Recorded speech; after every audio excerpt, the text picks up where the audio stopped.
How much of a role should an agile coach play in a sprint review? Well, again, it depends. When we say agile coach, what do we mean? Are we talking about the Scrum Master, often involved facilitating the meeting, making sure there's an agenda, making sure that we move through all the key points and we achieve the purpose being that we get feedback on the product and we inspect and adapt it properly to be the best thing. So if you're in that role, if you're in a team coaching role working within the team, you probably want to be in there, not leading sections. And this is often one of the mistakes we make, is we think as Scrum Masters, as Agile coaches working in a team, that we should impart the information. Don't do it. Okay, great facilitation is outside of the content. We create the space, we set the ground rules, we hold people to those rules. So what you want to do inside the team is be clear. This is the agenda. This is what we're going to cover. Is there anything else that we need to cover? I'm not a fan of any other business. I'm a fan of them giving me something concrete that we can build into the schedule there and then. Often, I'll be honest, nobody's got anything. Right? It's a fairly contained meeting. We want to talk about this product. How do we make it better? Okay. But then I will invite the developers or the product owner to the floor to talk. It's theirs. They did the work. This is not our work. Right? So this is what we thought we could do. This is what we're doing. Who it is, that really doesn't matter. Okay? But it's the team stepping up and saying, we are proud enough to stand in front of you, the stakeholders, and say we did this work. Okay? We are confident it's good. Right? And that sets a scene. Our role in it is give them that space. Make sure that they're prepped. I'll be honest. That's sometimes what we're doing in the early days, is helping developers step into that space. Saying, look, it's not scary. Well, it might be scary, but it's safe. Nobody's going to shoot you because you didn't manage to deliver what you said you would. Because guess what? They've got years of experience of not receiving what they've told they'll get. They're used to that. What they want to do is hear why. And you can give that better than anybody else. So we're going to create that space. We're going to tee up the team to really have good conversations, open, honest, okay, by giving them an agenda and say, at this point we're going to be talking about this type of stuff. You may want to think about what the questions are and the answers are. I'm not talking about coaching them to get through a meeting, but just give them the structure so that they can prepare. Okay.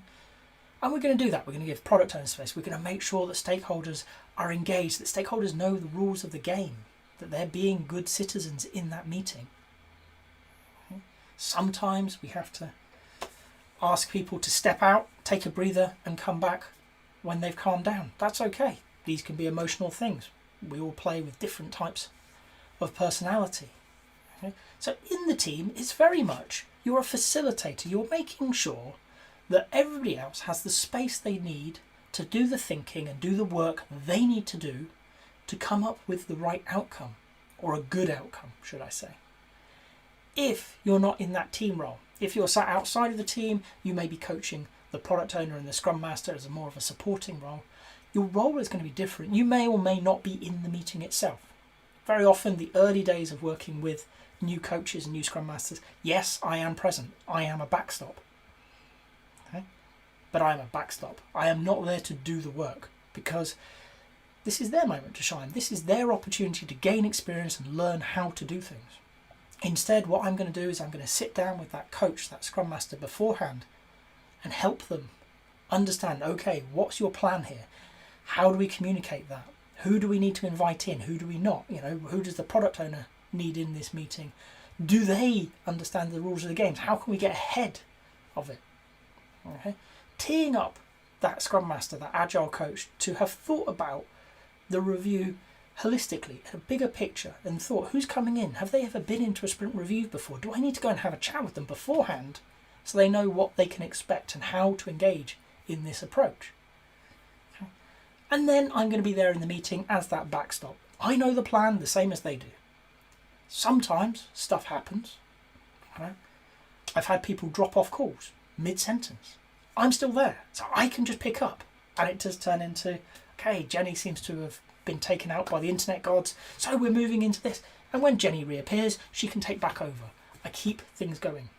I have only had once where my coach genuinely forgot. They just had a moment, their brain stopped working, and I took over. I let them go, calm back down, find out where they were, and it genuinely was go back, read a book, find where they were in the plan, rejoin the meeting, and take over from me. That's fine. That's what I'm there for. I'm there to help them grow as agile coaches. And then afterwards, I'm going to continue in that role. Okay? We're going to have a chat with whoever was the facilitator. Sit down and say, okay, let's take a moment to reflect. How did it go? How can we improve? What can you learn from this experience? How can you be better? Okay? Very much a coaching moment. So it depends on what you're doing, on what you're there for, as to how you engage in a sprint review. But as an agile coach, you're very often going to be in the doing. You're going to think about the plan beforehand. You're going to execute your agenda. You're going to create a space for other people to do great work. And you're going to take a moment afterwards to think, okay, that went well. Well done me. How can I be better next time?